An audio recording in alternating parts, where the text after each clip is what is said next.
যারা আইন শৃঙ্খলা অবনতি করবে ভবিষ্যতে যদি তারা আবার চেষ্টা করে তাদের যে হাত এটা আমরা কিন্তু ভেঙে দিই।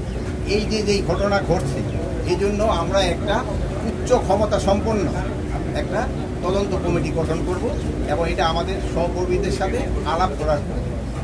দ্বিতীয় প্রশ্ন হলো আইন শৃঙ্খলা কোনো অবস্থায় অবনতি হতে দেওয়া যাবে না।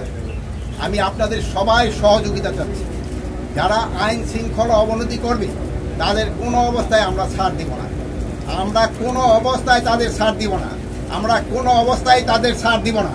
ভবিষ্যতে যদি তারা আবার চেষ্টা করে তাদের যে হাত এটা আমরা কিন্তু ভেঙে দিই। এই যারা আইন শৃঙ্খলা অবনতি করতে চায় আমি আপনাদের কাছে বারবার অনুরোধ করব আইন শৃঙ্খলা যেন উন্নতি হয় আপনারা আমাদের সহযোগিতা করবেন।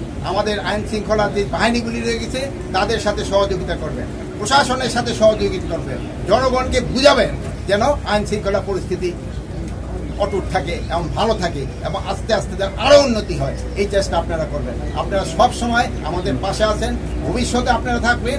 আপনাদের এই সহযোগিতা আমি সব সময় কামনা করি। ভালো থাকেন। আল্লাহ হাফেজ। কারা আইন শৃঙ্খলা নষ্ট করতে চায় একটু যদি আপনারা পুরো প্রমাণ পেয়েছেন কিনা? আইন শৃঙ্খলা কারা নষ্ট করতে চায় এটা আপনি আমার চেয়ে আরো ভালো জানেন।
স্বাস্থ্যকর অল টাইম, সব সময় অল টাইম হেলদি লাইফ।